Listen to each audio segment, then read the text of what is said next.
देख लो, अर्थव्यवस्था पढ़ रहे थे हम। मैंने कहा था मैं भारत की अर्थव्यवस्था उत्तराखंड की अर्थव्यवस्था जोड़ कर पढ़ाऊंगा। ध्यान से समझो, चलो अच्छा देख लो, क्वेश्चन पूछूंगा तुमसे बहुत सारे आज। ठीक है, देख पढ़ रहे थे हम भारत की उत्तराखंड की अर्थव्यवस्था, उत्तराखंड और भारत की अर्थव्यवस्था, और भारत की अर्थव्यवस्था। याद है, समझ लो। ठीक, समझो, ध्यान लगा के अच्छे तरीके से। पहली बात तो समझ लो, अब हमारे पास अर्थव्यवस्था हो, याद है समझना, बहुत गौर से मैंने क्या बताने जा रहा हूँ। कोई भी अर्थव्यवस्था हो हमारे पास, कितनी बड़ी अर्थव्यवस्था हो, उसके अंदर दो चीज़ हो। कितनी बड़ी अर्थव्यवस्था समझ लो, ध्यान लगा कर। ठीक, वो भी देख लो भाई, जिसकी लिखने में काम आएगा। पहला नंबर, अर्थव्यवस्था हो, उसके अंदर दो चीज़ें सबसे महत्वपूर्ण हो। कोई भी अर्थव्यवस्था हो, अर्थव्यवस्था किसी हम देश को भी कह सके, कोई अर्थव्यवस्था हो ना कोई, वो देश को भी कह सके। इंडिया एक बहुत बड़ी इकोनॉमी बन चुका है, यस, 5वें नंबर की सबसे बड़ी इकोनॉमी बन चुका, 5वें नंबर की। सही बात है, बहुत जल्दी है 2030 तक हम 3rd नंबर पर आ जाएंगे। बहुत अच्छी बात है यार, मजाक नहीं कर रहे। $3.4 ट्रिलियन के आसपास आ चुके हम। अमेरिका कहाँ $22 ट्रिलियन, ठीक, ये चाइना कहाँ $15 ट्रिलियन। ठीक, अब मैंने कहा ना भारत की अर्थव्यवस्था उत्तराखंड की अर्थव्यवस्था जोड़ कर पढ़ाऊंगा। देख लो कैसे कंटेंट निकालना पूरा का पूरा। आज पूरा उत्तराखंड की अर्थव्यवस्था सारी खत्म कर दूंगा, पूरा सोर्स बता दूंगा कहाँ से कंप्लीट करना पूरा का पूरा, और सारा का सारा फोन में से कैसे कंप्लीट कर लो, 2 घंटे में 1.5 घंटे में कैसे समाप्त कर लोगे तुम पूरी पूरी। कर रहा तुम्हें पड़ेगा ना, मुझे पेपर, मेरा पेपर नहीं है ना, पेपर तुम्हारा ना, तुम्हें देना पेपर। तो कैसे कर रहा, पहले समझ लो अच्छी तरह, किसी एक ब्रॉड माइंड सेट के साथ हम कैसे पढ़ते हैं अर्थव्यवस्था को, किस चीज़ को हमें दिमाग में रखना पड़ता है। समझ आई बात है। तो किसी भी अर्थव्यवस्था हो, कोई भी अर्थव्यवस्था हो, अर्थव्यवस्था कोई सी, अभी उत्तराखंड की अर्थव्यवस्था की बात नहीं कर रहा मैं, चाहे भारत की अर्थव्यवस्था हो, उत्तराखंड की अर्थव्यवस्था हो। उत्तराखंड तो भारत के अंदर ही आ रहा ना, समझ आई बात है। तो पहले भारत की अर्थव्यवस्था के बारे में कुछ पॉइंट जान लो।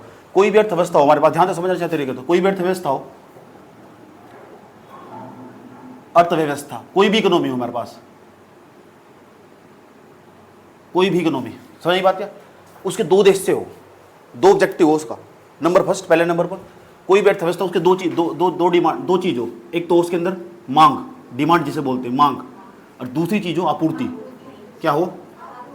आपूर्ति। आपूर्ति इसे बोलते हैं डिमांड। डिमांड इसे बोलते हैं सप्लाई। सारा खेल इसी का। किसी भी अर्थव्यवस्था में दो चीज सबसे ज्यादा महत्वपूर्ण होती है, एक तो डिमांड, एक हो सप्लाई। अगर इनके बीच में मिसमैच होगा ना, वो देश बर्बाद हो जाएगा। याद रखना, वो राज्य भी बर्बाद हो जाएगा। अगर किसी कहीं डिमांड अगर नहीं होगी ना, तो समस्या खड़ी हो जाएगी। तो इन दोनों के बीच में संतुलन होना चाहिए। अब डिमांड क्या हो, इस उत्तराखंड के अंदर या इस भारत के अंदर, पहले भारत की बात करता हूँ, इस भारत के अंदर जितनी भी चीज की डिमांड हो रही, जो भी चीज आ रहा, सारा डिमांड आ रहा, अगर वो गायब होगा ना, ये समझ जाओ देश बर्बाद हो जाएगा। यस, बर्बाद हो जाएगा, कगार पर समाप्त हो जाएगा, उसका हाल बुरा हो जाएगा। जैसे यूरोप के अंदर डिमांड कम होगी, यूरोप का जो सामान है ना, वो यूरोप की मार्केट में बिकता ही नहीं, यूरोप की मार्केट बर्बाद होती चली जा रही। यूरोप की जो सामान है ना, उसकी डिमांड भारत में, वे भारत जैसी मार्केट को खोजते फिर रहे।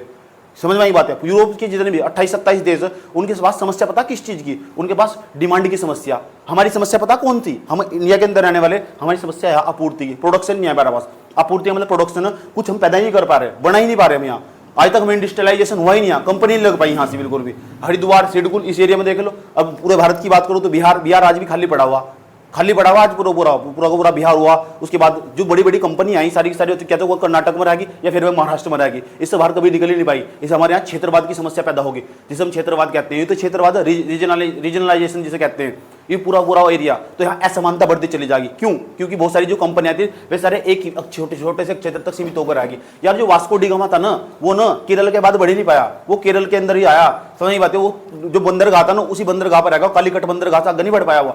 जब मैं वास्को डी गामा का नाम कह ले रहा हूँ, तो इसका मतलब मैं एफडीआई की बात कर रहा हूँ, फॉरेन डायरेक्ट इन्वेस्टर्स की, फॉरेन डायरेक्ट इन्वेस्टमेंट जिसे कहता हूँ। बाहर के जो लोग आते हैं, अपने उनके पास बड़ी मात्रा में पैसा इंडिया में आते हैं, इन्वेस्ट करते हैं, पैसा लगाते हैं, बड़ी बड़ी कंपनी खोलते हैं, और भारत के लोगों को रोजगार मिलता, भारत में प्रोडक्शन पैदा होता। भारत में इसी चीज की कमी, अगर कंपनियां आई तो उन्हें समझो एक छोटे से क्षेत्र तक सीमित होकर आएगी, और ये भारत के लिए बहुत बड़ी समस्या बनता चला जा रहा है आज भी। समझ मुझे कहां से पता लगा? इकोनॉमिक सर्वे पढ़कर इंडिया का मैंने इकोनॉमिक सर्वे पढ़ा। उत्तराखंड की क्या समस्या ये भी बताऊंगा। उत्तराखंड का भी मैंने इकोनॉमिक सर्वे पूरा पढ़ा, 2024 और 25 वाला, वो तुम्हें पढ़ना सिखाऊं, 23-24 वाला। समझ नहीं बात है। इकोनॉमिक सर्वे हमेशा एक साल पीछे का हो, जिसे हम आर्थिक सर्वेक्षण बोल रहे, एक साल पीछे का हो हमेशा।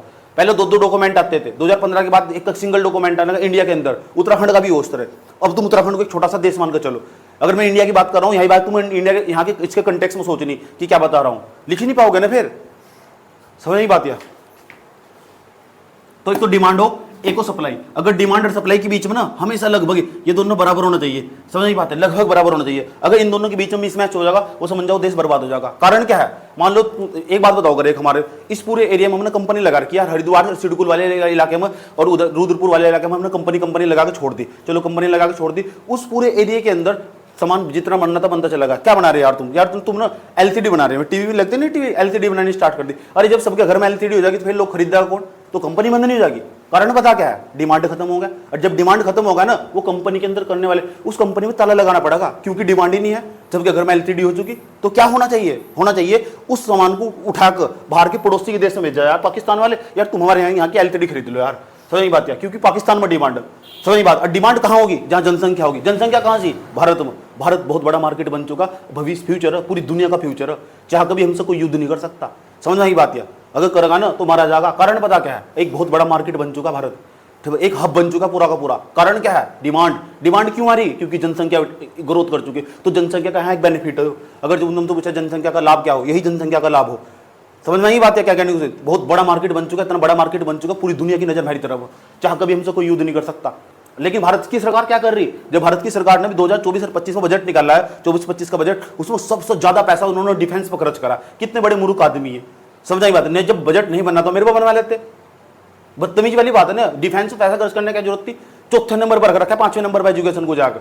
सही सब अगर पैसा खर्च करना हो तो एजुकेशन पर लेगा। वो भी क्या लेकर आ रहे? One nation one election. अरे महामूर्ख आदमी हो गया, कुछ कुछ आई लेकर आओ ना, वन नेशन वन एजुकेशन।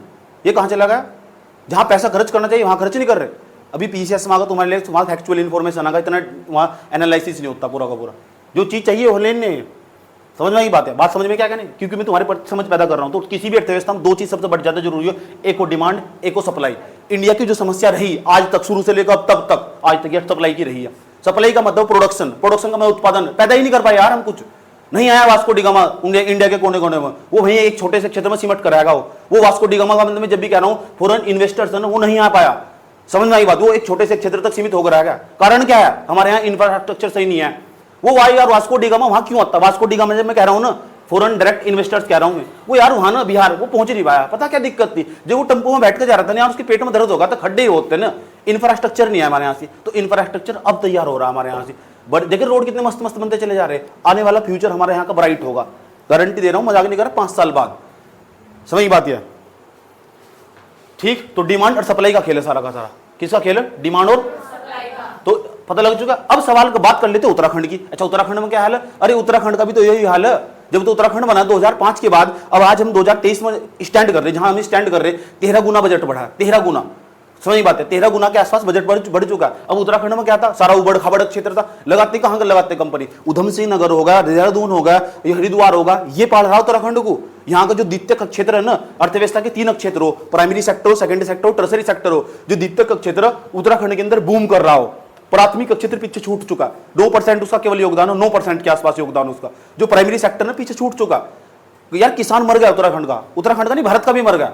समझ नहीं बात यार? तबाह होगी उसकी जिंदगी। वो जो प्राइमरी सेक्टर में काम ही नहीं कर पा रहा। काम क्यों नहीं कर पा रहा? हम सेकेंडरी सेक्टर में मूव कर चुके। उत्तराखंड के अंदर तो सेकेंडरी सेक्टर बूम कर रहा, तेजी के साथ बूम कर रहा। समझ नहीं बात यार? बहुत जल्दी है ये। किसी जमाने में उत्तराखंड में टर्सरी सेक्टर का योगदान हुआ करता। सेवा क्षेत्र उत्तराखंड का ड्राइवर था। दोबारा फिर समझ में क्या कह रहा हूं? सारी लाइन ध्यान से सुन ले पूरी। और यूट्यूब वाला भी भाई, तुम रात मुझे परेशान करो, देख लो एक बार इकोनॉमिक सर्वे में एक बार पढ़ाऊंगा, आज ही बता दूंगा सारा का सारा किस तरह करना।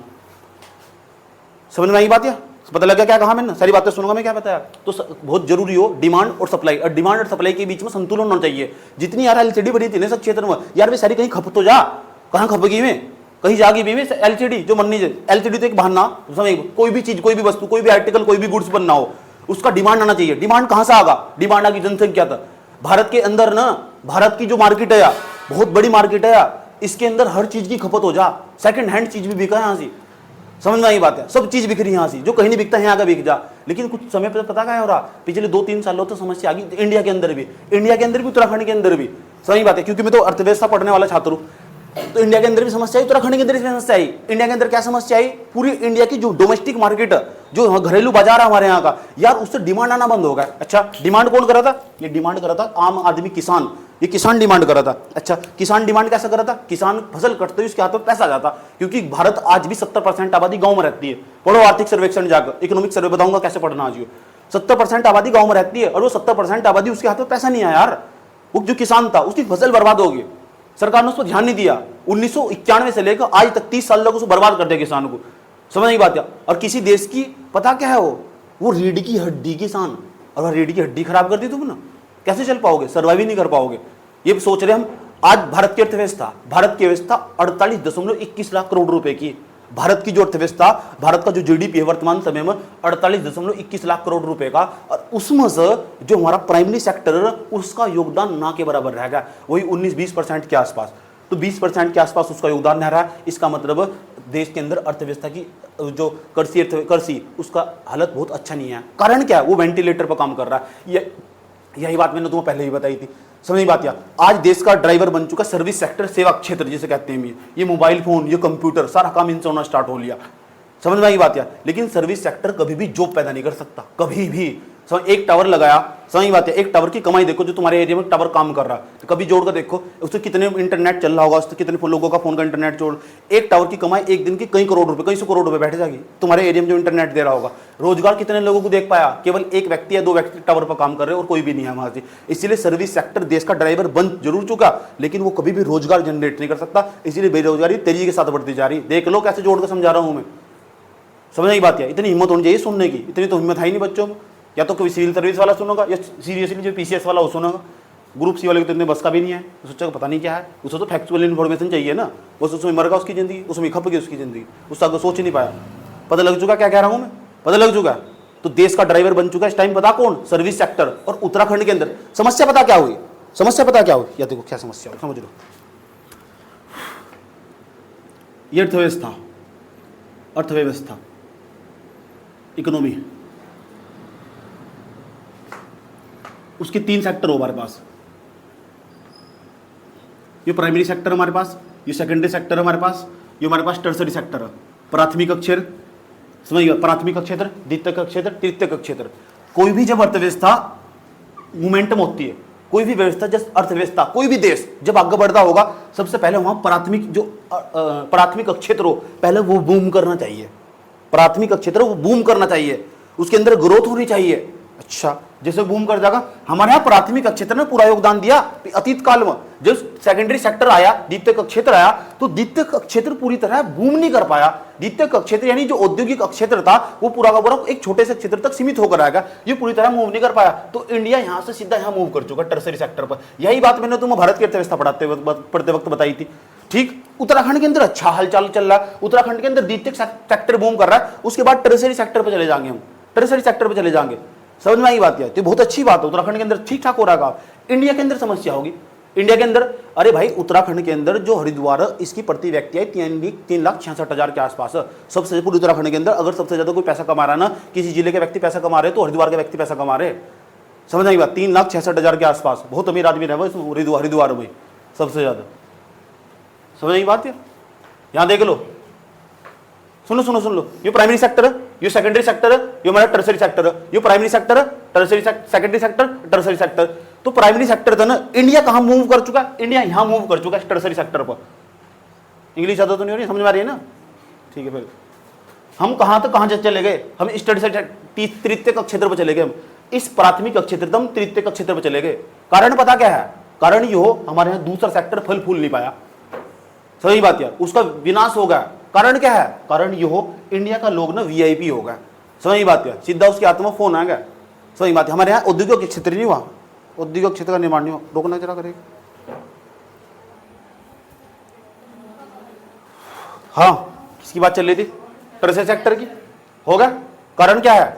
सेकेंडरी सेक्टर काम नहीं कर पाया। सेकेंडरी सेक्टर क्यों पीछे रह गया? हमारे देश की जो नीतियां ना, हमारे देश के जो नेता, ये सारे के सारे निगम में, समझ बात है, ये 24 घंटे पॉलिटिक्स करते हैं। इनके अलावा इनके पास इनको कोई काम नहीं है, देश में कुछ काम ही नहीं कर पाए। प्राथमिक क्षेत्र पर तो जरा सा भी ध्यान नहीं दिया जा रहा। पूरी कृषि की डूब गई पूरा का पूरा। आज दिन किसान आंदोलन करने पर 24 फसलों पर तुम एमएसपी दे रहे, न्यूनतम समर्थक मूल्य जिसे कहते हैं, हिंदी में कहते हैं मिनिमम सपोर्ट प्राइस जिसे कहते हैं। 24 फसलों पर वे कई सालों से डिमांड कर रहे हैं और फसलों पर एमएसपी दो यार, उनकी हर साल फसल बर्बाद हो जा। वो आए दिन आंदोलन में बैठा रहा। देश का अन्नदाता बिरान, हमारे देश का बिरान कर दिया इन्होंने पूरा का पूरा। कारण क्या है? पॉलिटिक्स, राजनीति। उनके ऊपर आकर आग के गोले छोड़ रहे। कितनी बुरी हालत है बताओ। जो देश को खाना खिला रहा, उसके तुम आग के गोले मार रहे हो, आंसू के गोले मार रहे हो। मैं सरकार का विरोधी नहीं हूं, बता रहा हूं तुम्हें हालत क्या हो चुकी है हमारे देश की। ये हो कारण। ठीक, तो पहले तो प्राथमिक क्षेत्र बूम करना था, फिर सेकेंडरी सेक्टर, फिर टर्सरी सेक्टर। यहां से यहां मूव करके क्या हुआ? जो लेस ग्रोथ हो रही। देश कह रहे, देश का जीडीपी 5वें नंबर की अर्थव्यवस्था, तीसरे। अरे अर्थव्यवस्था तो बढ़ा दी तुमने, 5वें नंबर की अर्थव्यवस्था इस कारण बढ़ रही, टर्सरी सेक्टर के कारण। देश की अर्थव्यवस्था जो बढ़ रही है ना, इस तृतीयक क्षेत्र के कारण बढ़ पा रही, वो प्राइमरी सेक्टर सेकेंडरी सेक्टर के कारण नहीं बढ़ पा रही। समझ में आई बात? या तो इसलिए यहां जॉब गायब हो चुकी है पूरी तरह। यही बात मैंने अर्थव्यवस्था में समझा रखी है वहां से। समझ में आई बात? या जॉब गायब हो चुकी, जॉब ही नहीं है। क्या करेगा वो? बताओ क्या करेगा? सारा युवा बेरोजगार। कारण क्या है? गलत पॉलिसी बनाई गई। कारण क्या है? एग्रीकल्चर को इग्नोर करा गया। कारण क्या है? सेकेंडरी सेक्टर बूम नहीं कर पाया। कारण क्या है? देश के अंदर इंफ्रास्ट्रक्चर ध्वस्त, सड़क टूटी हुई। कहां से जाएगा? क्यों जाएगा वास्को डी गामा बिहार में कंपनी लगाने? समझने की बात है? क्यों लगाओ? अपना पैसा इन्वेस्ट क्यों करेगा? सर में दर्द है उसके? यस और नो? चलो बात बताओ, समझ में नहीं है। मोदी जी लाल किले से लेक्चर दे रहे थे, खड़े हो क्या कह रहे थे? वास्को डी गामा बिहार के अंदर तक जाएगा। चला गया? जाएगा वास्को डी गामा बिहार के अंदर तक। बात को समझ में आई है? चलो यार अजीब आदमी। अब तुम सोच रहे होंगे, सुन लो ध्यान लगा अच्छे तरीके से। डिमांड और सप्लाई, अगर डिमांड बढ़ रहा होगा और सप्लाई, सुन लो, अगर सप्लाई उसी अनुपात में नहीं बढ़ रहा होगा, डिमांड और सप्लाई उसी अनुपात में नहीं बढ़ रहा होगा, ये समझो उन दोनों के बीच में मिसमैच होगा, अर्थव्यवस्था बर्बाद हो जाएगी। क्या बर्बाद हो चुका है? पूरा यूरोप का मार्केट बर्बाद हो चुका है। क्या बर्बाद हो चुका है? चाइना बर्बाद हो चुका। अब वर्तमान समय में जितना फलना फूलना था ना, चाइना हो चुका है, क्योंकि चाइना की डोमेस्टिक मार्केट काम नहीं कर पा रही, घरेलू बाजार काम नहीं कर पा रहा। आसान भाषा में कुछ इस प्रकार समझो, अरे वहां के लोग वहीं की वस्तु नहीं खरीद रहे, कह रहे भागो यहां से लेकर अपनी वस्तु को। ये बहुत बड़ी बात है। वहां के लोगों का वहां की सरकार पर ट्रस्ट खत्म होगा। अगर वहां के लोगों का वहां की सरकार पर ट्रस्ट खत्म होगा, वो देश भी बर्बाद हो जाएगा। अब चाइना बर्बादी की तरफ आने वाला दिन उसका बर्बादी होगा। पहले ही बता दिया मैंने, लिख कर रख लेना, समझ में आएगी बात। इंडिया की क्या खास बात है? पूरी दुनिया की नजर इंडिया की तरफ है। चाह कभी हमसे कोई युद्ध नहीं कर सकता। सही बात है। तुम्हारे पास क्या है? मेरे पास धन है, धर है, घर है, दौलत है। मेरे पास जनसंख्या है। सही बात है। तो मेरे पास क्या है? जनसंख्या है मेरे पास। सही बात। जनसंख्या क्या करती है? डिमांड पैदा करती है, मांग पैदा करती है। समझिए। कौन है यार तुम? यार हम तो अमेरिका। अच्छा कौन हो तुम? यार हम तो यूरोप। कौन हो तुम? यार हम तो कनाडा। कौन हो तुम? यार सिंगापुर। अच्छा क्या करते हो तुम? यार हम तो प्रोडक्शन करते हैं, यहाँ कंपनी लगाकर सामान बनाते हैं। अच्छा बना दिया? हाँ बना दिया। एक काम करो, ताला मारो, तुम्हारा कोई सामान खरीदने वाला नहीं है, जाओ हम नहीं खरीदते तुम्हारा सामान, होगे तुम बर्बाद। समझ बात है? तो उनकी यहाँ ना प्रोडक्शन बहुत पैदा हुआ, प्रोडक्शन बहुत है उनका, खरीदने वाला नहीं है। समस्या उनके पास भी, समस्या हमारे पास भी। हमारे पास अलग समस्या, हमारे यहाँ प्रोडक्शन ही नहीं है, लेकिन हमारे पास यहाँ डिमांड है। सही बात है। वे कहेंगे फिर क्या क्या करेंगे? प्रोडक्शन इतना, सप्लाई इतनी खतरनाक चीज हो, अगर जो हो ना प्रोडक्शन सरप्लस हो जा तो देश को बर्बाद कर दो, देश के अंदर रह जाएगा। कंपनी चलने की कैसे चलेगी? वहां के लोगों को छुट्टी करनी पड़ेगी। यस, खतरनाक हो सको वो। उनकी समस्या हमसे ज्यादा गंभीर है। जितने भी देश हैं सारे के सारे, इनकी समस्या हमसे ज्यादा गंभीर है। कारण क्या है? प्रोडक्शन सरप्लस हो चुका है। सरप्लस मतलब अधिक की हो चुका है, अधिक मात्रा में प्रोडक्शन कर दिया, कंपनी बंद होने की कगार पर। उनकी समस्या क्या है? डिमांड ही नहीं आ रहा। कहां से? उनकी डोमेस्टिक मार्केट से। उनके घर में यार सब पर एलसीडी हो चुकी, सब पर फोन उनके घर में। क्या करेंगे फोन बनाकर भैया? तो किसे ढूंढ रहे हैं? भारत जैसी मार्केट को ढूंढ रहे। भारत में क्यों नहीं आ सकते हैं? क्योंकि भारत की सरकार ने टैक्स लगा रखा, और टैक्स लगा रखा है बहुत हैवी। सही जाते ही, कौन हो तुम? आए कहां से? आए? यूरोप से आए। चलो कितने का फोन? 7,000 का। चलो भारत में लाओ 5,000 रुपए का टैक्स दो हम। जब बेचोगे वो कहते हमें आते नहीं, तुम 5,000 का टैक्स देगा तो 1,000 का फोन क्यों बेचेंगे भाई? समझ नहीं बात है? आते नहीं फिर वो मार्केट में। सरकार की जो पॉलिसी है ना, यहाँ आने नहीं देने की, नहीं तो सारा सामान सस्ता सस्ता मिल जाता हूँ। समझ में आई बात है? कि हम भी तो एक सोवरेंटी है ना हमारे पास। क्या हमारे पास संप्रभुता है ना, एक हम संप्रभु देश है ना। अब तो क्यों आने देते तुम भाई? नहीं आने देते तुम, भागो यहाँ से। समझ नहीं बात है? सरकार कहती है, सरकार हर साल टैक्स लगाती है, टैरिफ लगाती है, शुल्क लगाती है, ठीक है, मत घुसना भारत की बाउंड्री के अंदर, तबाह कर देंगे तुम। समझ नहीं बात है? आने नहीं देते भारत के। अच्छा भारत वाले नहीं सामान बेचते जाते होंगे? हाँ जाते होंगे। कहाँ जाते होंगे? यूरोप की मार्केट में। वे भी टैक्स लगाते होंगे? हाँ लगाते होंगे, अच्छी तरह लगाते हैं। भारत क्या बेचने जाओ? समुद्री घास। समझ बात है? और क्या बेचने जाओ? Engineering goods. और क्या पेट्रोलियम प्रोडक्ट। समझ बात? ये सब चीजें बना के भारत भी बेचने जाओ, वे भी टैक्स लगाओ। हम भी टैक्स लगा रहे, वे भी टैक्स लगा रहे। आए दिन समझौते होते रहा, इसने इसके साथ समझौता कर लिया, ये कर लो वो कर लो, कारण फिर भी वही है। आज तुम्हें मेन काम पता लग चुका क्या है? मेन पता लग चुका समस्या क्या है? अब तुम कुछ भी पढ़ोगे सब इसी के आसपास घूमेगा। कुछ भी पढ़ोगे तो भारत की जितनी भी नीतियां बनाई जाएगी ना, वे सारी सप्लाई के आसपास घूमेगी। और सप्लाई की जब भी मैं बात करूं ना, इसका मतलब प्रोडक्शन की बात कर रहा हूं, उत्पादन की बात कर रहा हूं। उत्पादन प्रोडक्शन की बात कर रहा हूं। अगर देश के अंदर प्रोडक्शन नहीं होगा ना, तुम बर्बाद हो जाओगे। और उत्पादन पता क्या हो? उत्पादन कहो, इनकम कहो, या तो प्रोडक्शन कहो, या इनकम कहो, उत्पादन कहो, आय कहो, व्यय कहो, या जीडीपी कहो, एक ही मतलब है सब चीज का, सब एक ही सिक्के के पहलू। सही बात या? मैंने कहा देश में ना 100 वस्तुओं का उत्पादन हुआ तो 100 वस्तुओं का दाम भी तो होगा कुछ, तो वस्तुओं का उत्पादन हुआ वही सब वस्तुओं का जीडीपी, वही जीडीपी देश का। समझ बात, जितना प्रोडक्शन होगा वही उत्पादन होगा, वही आय होगी देश की, वही व्यय होगा, और वही हमारा क्या होगा, जीडीपी होगा। तो जीडीपी कुछ नहीं है, याद रहेगी बात। या तो हम कुछ भी करेंगे, हम देश के अंदर कुछ भी कर रहे, कुछ भी कर रहे। अब सरकार रोड बना रही, क्यों बना रही सरकार रोड? क्यों? क्योंकि देश के अंदर ना इंफ्रास्ट्रक्चर सुधारा जा सके, फिर वहां जगह जगह कंपनी लगाकर वहां प्रोडक्शन पैदा करा जा सके, इसलिए लगा रही प्रोडक्शन। कुछ भी कर लो देश के अंदर, सब इसी आसपास घूमगा जाकर। हमारी सरकार की जितनी भी पॉलिसियां बनाई जाना, सब इसके पीछे पड़ी हुई हाथ धोकर। वहां हमारे यहाँ सप्लाई नहीं है, सप्लाई का मतलब क्या? प्रोडक्शन नहीं है।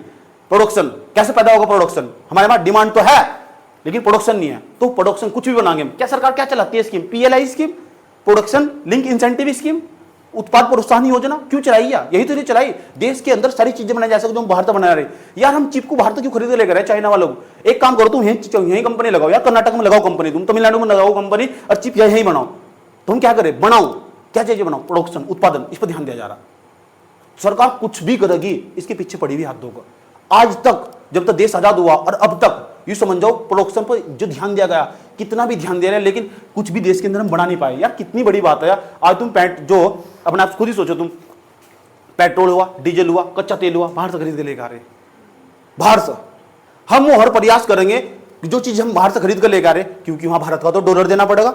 गांधी जी का नोट थोड़ा ही लेंगे, डॉलर देना पड़ेगा, और डॉलर की बात भारत के पास वैसे ही कमी, क्योंकि भारत का एक विदेशी मुद्रा भंडार हो आरबीआई की रिजर्व के पास, उसमें डॉलर होना चाहिए, वो देश को चलाने के लिए बहुत जरूरी हो। जब भारत सामान खरीद कर लेकर आएंगे ना, वो डॉलर वहां दे आएंगे उन्हें जाकर, तो वो तो खत्म हो जाएगा। 1991 में हमारा कितना बुरा हाल हुआ था, हालत खराब हो गई थी हमारी 1991 में। सही बात है, हमारी जो टोकरी थी ना आरबीआई की, रिजर्व बैंक ऑफ इंडिया की, उसके अंदर डॉलर ही खत्म हो गया था। और जब डॉलर ही खत्म हो गया तो भारत क्या खरीद के लेकर आते? हालत ऐसी होती, हालत जैसी वेनेजुएला की हो रही, ऐसी होती जैसे उसकी श्रीलंका की हो रही, ऐसी होती जैसे पाकिस्तान की। टमाटर भी वहां 500 रुपए किलो, समझ में बात। या और वेनेजुएला में अगर 2 किलो तोरी ले जानी ना, तो एक कट्टा उसका सब्जियों का भर कर ले जाना पड़ेगा। ऐसी हालत हो जाती है हमारी।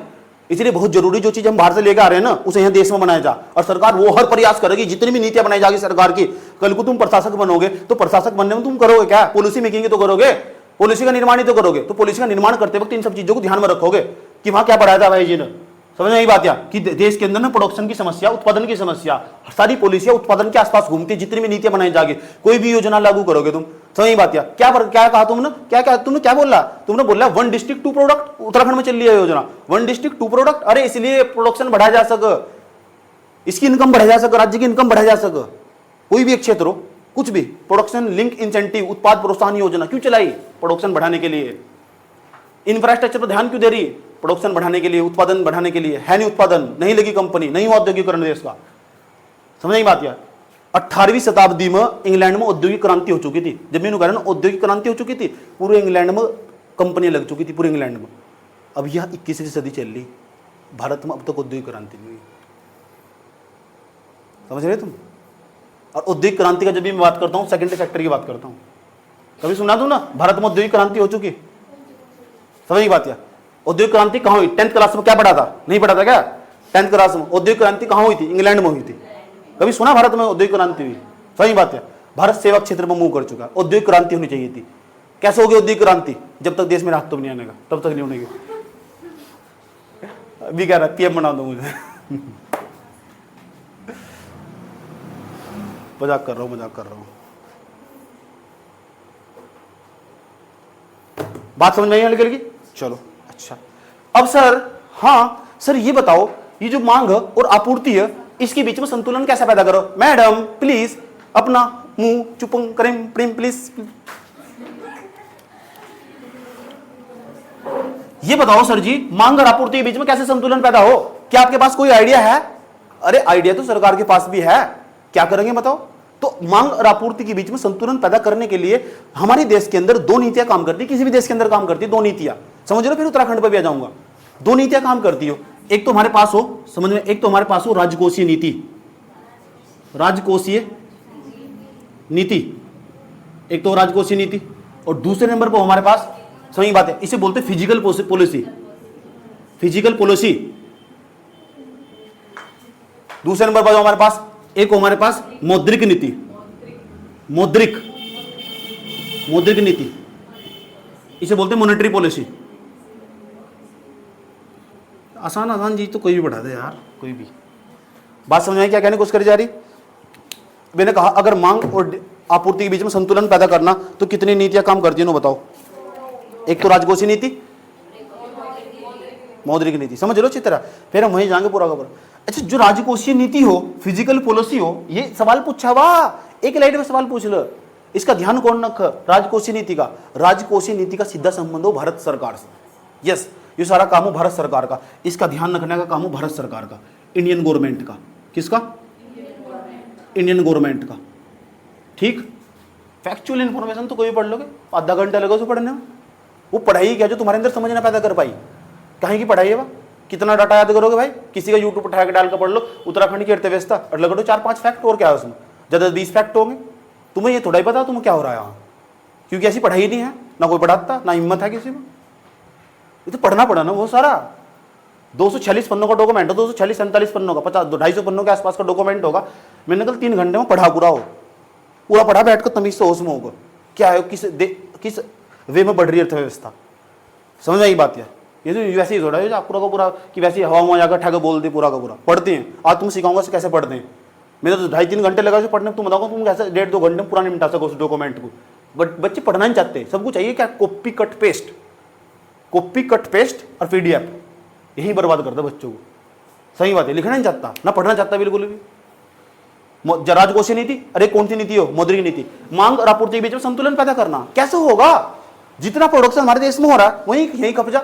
और ये कितनी बढ़िया बात है, हमने इतना प्रोडक्शन पैदा कर दिया, इतना प्रोडक्शन पैदा कर दिया, ठीक, हमारे देश में कि अब सबको हमारे देश में सब चीजें हो चुकी, अब उसे बाहर भी बेच के आ रहे, फिर तो मौज आ जाएगी। घबराओ ना, ये सपना सिर्फ भारत का, ऐसा हुआ नहीं। क्या है भारत का सपना? हो नहीं हुआ अभी ऐसा हुआ नहीं। सही बात है। एक ही चीज में हम प्रथम आए, घी दूध के मामले में, पशुधन के मामले में। मैं इसलिए कहता हूँ, मैं जो हो ना घी दूध तुम्हारा पनीर है पूरा का पूरा, ये देश को ना बहुत आगे पहुंचा सके, बहुत आगे। अगर सरकार इस सेक्टर पर ध्यान दे, पूरी दुनिया को मजबूत बना सके, उनकी हड्डियों में दम डाल तक हम, अगर सेक्टर पर ध्यान दिया जाए पूरी दुनिया को।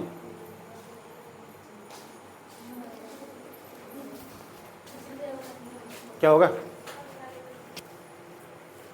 और दूसरा मैं कहता हूँ, भारतीय महिलाएं कितना गजब का खाना बनाती है। भारतीय महिलाएं अगर इनके खाने को प्रमोट करा जाना तो बाहर भेजा जा सके। मेरी दादी वैसे ही मर गई, अचार बनाती बनाती, समझ नहीं बात है। दादी का मेरे हाथ का अचार था, खाते खाते रह जाते, तो मैं जबरदस्त का अचार बना होती है। इनके खाने को प्रमोट करके बाहर भेजा जा, भारत सरकार का GDP बढ़ जाएगा, फॉरेक्स बढ़ जाएगा भारत सरकार का। समझिए कारण क्या था? मेरी दादी को इंफ्रास्ट्रक्चर नहीं मिल पाया। कारण क्या था? मेरी दादी को मार्केट नहीं मिल पाया। अमेजन जैसी मार्केट मिलनी चाहिए थी मेरी दादी को, अचार बिकता वहां से, आज मैं करोड़पति होता, तुम्हारे सामने बक बक ना कर रहा होता। ठीक, आज मेरी दादी की आत्मा सुननी होगी ना, सही बात है, सोच रही होगी वाह वाह बेटे वाह, तो क्या काम कर देते मेरा नाम लिया ना आज। भूतड़ी बन जाएगी, यहाँ देख रहे मौद्रिक नीति, सुन चुप हो जाओ। मौद्रिक नीति का ध्यान रखने का काम हो जो केंद्रीय बैंक हो देश का। हमारे यहाँ का केंद्रीय बैंक पता कौन सा? भारत सरकार का भी बैंक बोल लो, केंद्रीय बैंक भी बोल लो, बैंकों का बैंक भी बोल लो, उसका नाम हो RBI। जो रखा हमारे यहाँ मौद्रिक नीति का ध्यान। अगर ये नीति और ये वाली नीति पॉलिसी दोनों अच्छी तरह काम कर रही होगी देश के अंदर, ये समझ जाओ देश ना ऊंचाइयों को पहुंच जाएगा। अभी कुछ दिन पहले पता क्या हुआ बताऊं? ये ना RBI ना इस भारत सरकार, इसका बिल्कुल अलग काम और इसका बिल्कुल अलग काम। ये दोनों नीति तुम्हें समझनी अच्छी तरह। एक तो राजकोषीय नीति, एक मौद्रिक नीति हो। राजकोषीय नीति का ध्यान रखने का काम भारत सरकार का हो, और जो मौद्रिक नीति हो ना उसका ध्यान रखने का काम RBI का हो। नीति एक पॉलिसी बना रखी पूरी पूरी, इसके तहत केवल RBI काम करेगा। देश के अंदर जितनी बैंकों को मैनेज करने का काम हो सारा का सारा RBI का, रिजर्व बैंक ऑफ इंडिया का, अप्रैल 1935 डॉक्टर BR अम्बेडकर के द्वारा नींव रखी हुई थी। वही फैक्चुअल इन्फॉर्मेशन पढ़ा ना बच्चे, वो बहुत भूमि भी। राजकोषीय नीति, फिजिकल पॉलिसी, यस, देश को आगे बढ़ाने के लिए, समझ नहीं बात क्या, राजकोषीय नीति बहुत जरूरी हो। हमारे देश में क्या हो रहा है? हमारे मतलब राजकोषीय नीति का ध्यान रखने का काम किसका? भारत की सरकार का। उसके बाद मौद्रिक नीति का ध्यान रखने का काम किसका? अब RBI और ये राजकोषीय नीति का ध्यान रखने का इंडियन गवर्नमेंट का। इंडियन गवर्नमेंट बार बार ब्लेम करती है RBI को, क्योंकि तुम्हारी मॉनेटरी पॉलिसी काम नहीं कर पा रही। उसने कहा कैसे नहीं कर पा रही यार? तुम ना जो इन्वेस्टर्स हैं यहाँ के, सोनू जी है ना, तुम्हारे पास बार बार पैसे लेने जाते हैं लोन के लिए, 10 करोड़ रुपए दो ना, और तुम बार बार इनकी फाइल लटका देते हो। और वो फिर वो क्या कर कंपनी लगा पाते, और जब कंपनी लगा पाते वे प्रोडक्शन नहीं पैदा होता। तुम्हारी नीति में समस्या ये लगा हुआ स्पारोप। ये पता क्या क्या हुआ? ये लगा हुआ स्पारोप कि तुम्हारे बस की बात नहीं है, तुम हम ब्लेम करते हो, हम लोन नहीं बांट पा रहे, तो हम तुम्हारी राजकोषीय नीति में कमी, तुम्हारे देश, तुम्हारे जो अधिकारी ने सारे निकम्मे, ये सारे करप्ट है, तो एक दूसरे पर दोनों ब्लेम करते रहते हैं। पूरे हमारे देश के अंदर बहुत बड़ा डिस्प्यूट हो, विवाद हो पूरा का पूरा इस चीज को लेकर, सही बात है। और कभी कहा कमी है राजकोषीय नीति में, यही मुझे समझना कैसे कमी। भारत सरकार की राजकोषीय नीति काम नहीं कर पा रही देश में, अब भी नहीं कर पा रही, समझना ही बात है। मुझे नहीं पता इस तरह की पढ़ाई करते नहीं इस तरह कोई करने का ही नहीं। अरे करेंगे तो जब फैक्चुअल इन्फॉर्मेशन तो बाहर निकलेंगे। क्या वो फैक्चुअल, मैं कई बार बताया, वो फैक्चुअल इन्फॉर्मेशन आपको केवल विकलांग बना रही है, केवल विकलांग, वो किसी लायक नहीं हो तुम, समझ बात। फैक्चुअल इन्फॉर्मेशन इतनी ही गेन करो जितनी बेनिफिट हो, बाकी जब समझ पैदा हो जाना तो कभी मैंने को जाओगे सही जाएगा हो किस दिशा में हम बढ़ रहे, क्या सरकार का विजन है, समझ में आएगी बात है। तो राजकोषीय नीति देश के अंदर काम नहीं कर पा रही। हमारे यहाँ मौद्रिक नीति अच्छा काम कर रही है मेरे हिसाब से, समझ बात है। मौद्रिक नीति इसका मतलब देश के बैंक अच्छा काम कर रहे हैं। उसके बाद जो राजकोषीय नीति के अंदर क्या क्या आता, अब इसके अंदर जाएंगे हम, समझ बात है। अभी हम इंडिया की अर्थव्यवस्था के बारे में बताते तो उसको रूबरू करवा रहा था, क्या है इंडिया की अर्थव्यवस्था, बात समझाइए। एक तो राजकोषीय नीति हो, एक मौद्रिक नीति हो। राजकोषीय नीति और मौद्रिक नीति एक दूसरे से बिल्कुल सेपरेटेड रहती है, लेकिन दोनों एक दूसरे के पूरक हो। ज्यादा इंग्लिश तो नहीं हो रही, दो राजकोषीय नीति है क्या, राजकोषीय नीति मौद्रिक नीति एक दूसरे बिल्कुल पृथक और दोनों एक दूसरे के पूरक, दोनों एक दूसरे के कंप्लीमेंट, यानी एक नीति दूसरी नीति के बिना काम नहीं कर सकती। कारण क्या है, अगर इंडिया की गवर्नमेंट को अच्छा काम करवाना तो जरूरी भारत के बैंक अच्छा काम कर रहे हो, भारत के जो बैंक ये लोन बांट रहे हो, और लोन किसे बांट रहे हो, प्राइमरी सेक्टर वालों को।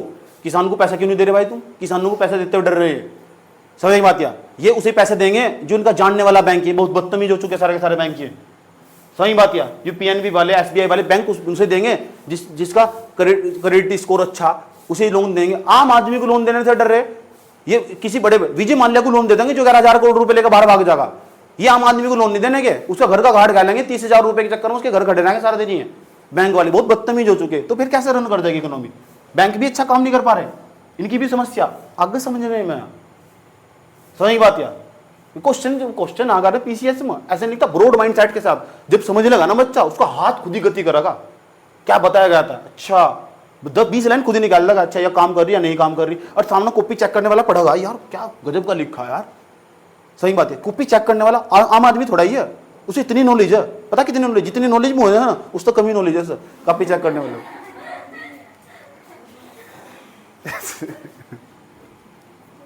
अच्छा बताओ, मैं इतनी सारी चीजें के साथ लिंक कर दूं, इसके लिए मैंने कम पढ़ाई करी हूँ, बहुत ज्यादा पढ़ाई करी होगी। हकीकत ये है मैं बहुत पढ़ता हूँ अब भी, रियलिटी बात है यार, मजाक नहीं कर रहा।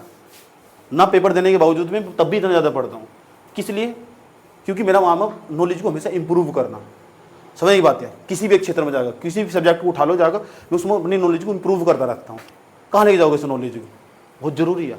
एक समय के बाद, एक समय तक ही तुम चेहरे से पहचाने जाओगे, उसके बाद चेहरे की ना चेहरे के अंदर धीरे करती आती चली जाएगी। ये चेहरा तुम्हारा ऐसे लगेगा जैसे पहाड़ का मुंह हो ना देखने में, ऐसा हो जाएगा। उसके बाद उस दिन नॉलेज से पहचाने जाओगे, समझ नहीं बात है। ऐसा होगा जैसे मुंह गोस्ता हो ना, गोस्ता ऐसा लगेगा तुम्हारा मुंह देखने में, ये नॉलेज काम आगे। इसके बाद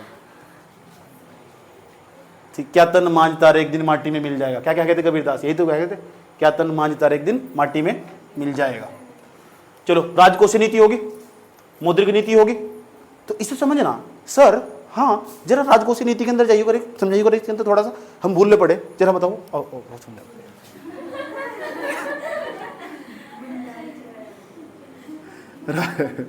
राजकोषीय जो नीति हो, राजकोषीय नीति हो ना, फिजिकल पॉलिसी हो,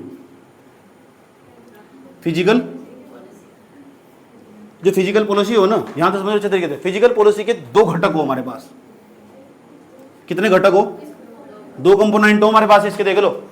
एक तो हमारे पास लोक आय, लोक आय, लोक आय इसे बोलते पब्लिक इनकम। एक को लोक व्यय, लोक व्यय। अभी नहीं समझ में ना क्या पढ़ा रहा है, चुपचाप सुन लो तुम इससे, ठीक है। जब सवाल से सामने टकरा तब समझ में क्या पढ़ा रहे थे। लोक आय, लोक व्यय, पब्लिक इनकम हो गए। उसके बाद पब्लिक एक्सपेंडिचर हो चुका है, पब्लिक एक्सपेंडिचर। राजकोषीय नीति किसके अंडर में आ गई बताओ पहले, किसके? तो भारत सरकार ही पता क्या करती है, भारत सरकार जनता पता पैसा कमाती है और जनता भी खर्च कर देती है। आय का मतलब क्या हो? कमाना, इनकम। व्यय का मतलब क्या हो? खर्च करना, एक्सपेंडिचर। तो राजकोषीय नीति को मैनेज करने का काम हो, जो प्रबंध करने का काम हो, वो किसका हो? भारत सरकार का हो। भारत सरकार अपनी राजकोषीय नीति के तहत जनता का पैसा, लोक का मतलब जनता, आय जनता से पैसा कमाना, और लोक व्यय जनता पे पैसा खर्च कर देना। तो इसमें दिक्कत क्या है? इसमें दिक्कत क्या है? सरकार जनता तक पैसा कमाती है, जनता तक खर्च कर देती है, फिर क्यों नहीं छोड़ती? बहुत रिस्की काम है, इतना आसान नहीं है, बहुत रिस्की काम है भी। सही बात, तुम सोचते हो जनता तक पैसा कमा रही, जनता पर खर्च कर दे रही, यही है, यही हो बजट। नहीं पढ़ने के इस तरह, सही बात है, नहीं पढ़ने के, कभी नहीं पढ़ने के। सही बात, एक बार चेक करो जाकर यूट्यूब पर, समझ खुद ही पता लग जाएगा तुम क्या पढ़ा रहे हैं। पीडीएफ लेके आगे पूरा का पूरा, दुनिया भर के सारे सब्जेक्ट पढ़ा दूंगा, 50 बार बोल चुका, 50 बार जाकर देखो। Public income, public expenditure. अच्छा, सरकार जनता पर पैसा कमाएगी, जनता पे खर्च कर देगी। सर हाँ सर, ये बताओ जो जनता पर पैसा कैसे कमाती है? सर ये बताओ जनता पैसा खर्च करती है। रोड तुम्हारे बाप ने बनाई, मेरे बाप ने बनाई? अच्छा, तो खर्च किस सब कर रहा है? जनता पे खर्च नहीं कर दिया। रोड पर मैं ही चल रहा, तुम भी चल रहे? सही बात यार, सभी चल रहे। अच्छा, बात क्या होगा? उसके बाद बताओ, ये पब्लिक इनकम होगी। सर पैसा कैसे कमाया? सर हम तो कुरकुरे का पैकेट खा रहे थे। हाँ सर, खा तो रहे थे। कुरकुरे का पैकेट के कितने पैसे दिए थे? सर 10 रुपए दिए थे। अच्छा 10 रुपए, 5 रुपए का 10 का? अलग अलग पैकेट, अलग अलग दाम। अच्छा सुन लो, बात ना करो। सर हमने तो गिफ्ट दिया था। अच्छा गिफ्ट कैसे दिया था? अपने बाबू को गिफ्ट दिया था, पैक करवा के भेजा था वही। चलो ठीक है सर। अच्छा 50 रुपए गिफ्ट था, 50 को देता नहीं कोई गिफ्ट। सही बात, कोई बात नहीं, सुन लो ध्यान लगेगा। सुन लो ध्यान लगा। मैंने क्या गिफ्ट दिया था एक बार? Chocolate, dairy milk. 5 रुपए वाली, 200 रुपए की, 200 रुपए की, 200 रुपए की दे। चुप हो जाओ। मैंने 200 रुपए की डेरी मिल्क दी, ठीक है। अतीत काल में मेरी गर्लफ्रेंड थी, सुनो ध्यान लगेगा। तो 200 रुपए की 200 रुपए की गर्लफ्रेंड को चॉकलेट दे दी, 200 रुपए की। वो 200 रुपए की जब दी ना मैंने, जो मुझे बाद में जाकर पता चला, कंपनी में तो बनकर बता कितने की निकली थी? कंपनी में तो बनकर निकली थी 150 रुपए की, और दुकान तक जब तक मेरे हाथ में पहुंची तब तक 200 रुपए की हो चुकी थी। ये 50 रुपए किसकी जेब में गए? ये 50 रुपए इंडियन गवर्नमेंट की जेब में गए। बताओ कितनी तगड़ी कमाई है इसकी। ऐसे ऐसे कितने लोग चॉकलेट खरीद रहे होंगे। इंडियन गवर्नमेंट की कमाई है यार। जहां भी प्रोडक्शन बनना होगा ना, उत्पादन हो रहा होगा, क्या क्या खरीद ले? ये चॉकलेट लाओ बेटा, जीएसटी दो ला 12% पर फटाफट देते इस बीट। जितनी चॉकलेट बनी है पूरी पूरी जीएसटी दो ला फटाफट देते। और जीएसटी मुझे अपनी जेब तक पे करना पड़ेगा। मैं तो जनता हूं और तुम भी जनता हो, तुम भी सामान खरीद के लेकर आते हो कुछ ना, सारा का सारा इंक्लूड करके जीएसटी सहित तब तुम्हारी जेब से निकाला जा। यस, सब चीजें तुम्हारी जेब से जा रही। कुछ भी खरीदोगे तो सरकार की जेब में पैसा जा रहा। जितना ज्यादा खरीदोगे और ज्यादा जाएगा, जितना ज्यादा खरीदोगे और ज्यादा जाएगा। इसे कहते हैं पब्लिक इनकम, इसे बोलते हैं लोक आय, और इसे बोलते हैं लोक व्यय। तो लोक आय और लोक व्यय, यही समझना मुझे सरकार कहाँ से पैसा कमा रही, और यही पता ना मुझे सरकार कहाँ पैसा खर्च कर रही। समझ बात? या कुछ लोग बताते हैं सरकार की मंशा पता क्या होनी चाहिए? अमीर लोगों की जेब से पैसा निकाल लो और गरीब लोगों की जेब में डाल दो। सरकार का ये काम होना चाहिए नहीं कि कैसे अमीर लोगों के लिए अमीर लोगों से पता क्या करा, पैसा कमाया जा, और गरीब लोगों को पैसा खर्च कर जा। रोड अमीर के लिए बनाएगी, गरीब के लिए बनाएगी? दोनों के लिए बनाएंगे। याद रहेगी बात है, ठीक।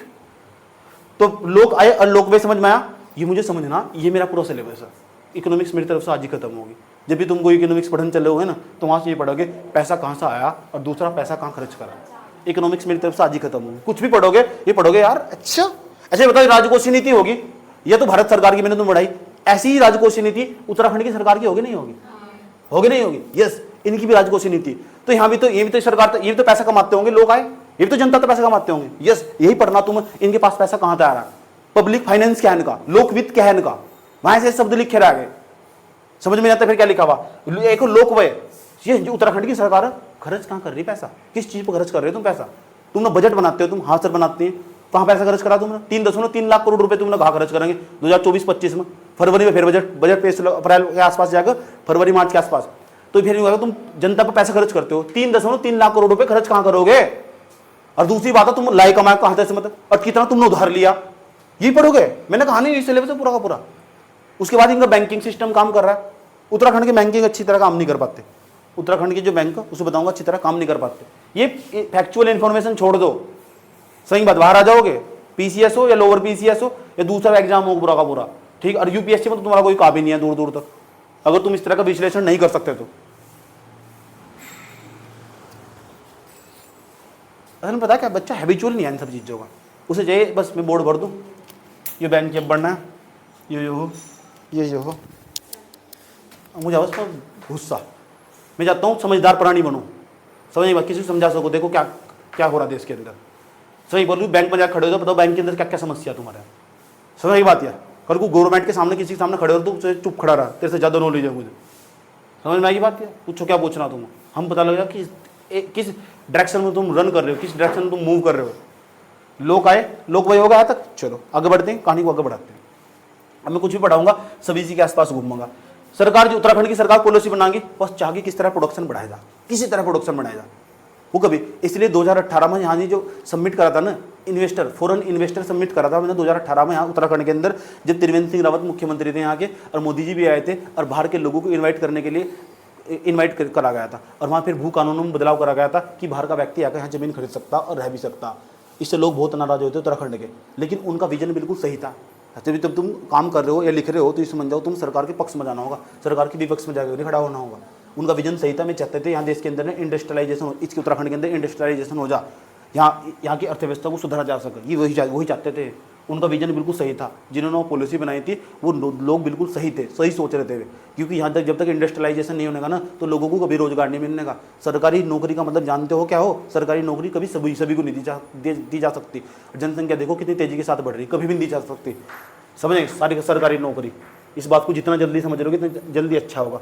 लोग त्रिवेंद्र सिंह रावत की आलोचना कर रहे थे, त्रिवेंद्र सिंह रावत का एक बहुत अच्छा स्टेटमेंट कि सरकारी नौकरी सबको नहीं मिल सकती, वो सही बोल रहा था क्योंकि उसके ऑफिसर ने उसे समझाया था और वो भी बहुत पढ़ा लिखा व्यक्ति था, वो नहीं बोल रहा था। उसका जो सचिव था उसने सब बताया था। और सचिव कैसे बना, IAS अधिकारी हो, और IAS अधिकारी को सब पता रहा क्या चीज़ सही है क्या चीज़ गलत है। सही बात है, कुछ लोग अपना हित साधने के लिए क्या करेंगे, ठीक है आंदोलन करना स्टार्ट कर दें अपना हित साधने के लिए, गिने चुने लोग, लेकिन वो फ्यूचर नहीं हो सकता देश का। समझ नहीं बात। आजकल क्या कर रहे हैं, PM किसान सम्मान निधि यह योजना चला रखी है हमने, PM किसान सम्मान निधि योजना 19 में चलाई थी, 18-19 में, समझ बात है। तो इसमें पता क्या कर रहे हैं, हर किसान को हर साल 6,000 रुपये दे रहे, एक साल में 2-2 हज़ार की किस्त करके 6,000 रुपये दे रहे। क्या ये परमानेंट सोल्यूशन है? This is not permanent solution our economy. सही बात, देश को बर्बाद करने वाली चीज़ें हैं, समझ बात। इसकी केवल एक महज एक वोट बैंक, कैसे क्या होगा, कैसे हो जाएगा बताओ, कैसे किसान रन कर जाएगा। उसके लिए तुमने पॉलिसी बनाई है, उसको फसलों पर MSP दिया तुमने, ऐसे थोड़ा देश काम कर जाएगा, कभी भी नहीं करता। बात करेंगे, बातों करेंगे, बात चीज़ें तो बहुत है मेरे पास बोलने के लिए, लेकिन क्या करूँ, समय यहाँ सीमा हो तुम्हारे सिलेबस में पढ़ाने की। सिविल सर्विस में ज़्यादा मौका मिला अच्छा बोलने का, PCS में भी थोड़ा कमी मिला, उन्हें फैक्चुअल इन्फॉर्मेशन चाहिए। ये बताओ, ये आजकल पढ़ता रहता ना रात को बैठ कर, भाई जी बस 5-6 पॉइंट बता दो बस लिखना। अरे भाई ऐसे सिविल सर्वेंट बनकर करोगे क्या तुम, अचार डाल लोगे क्या, समझ बात। बस उन्हें भी अपना हित साधना पूरा का पूरा, कोई काम ही नहीं करना चाहता देश के अंदर कोई भी।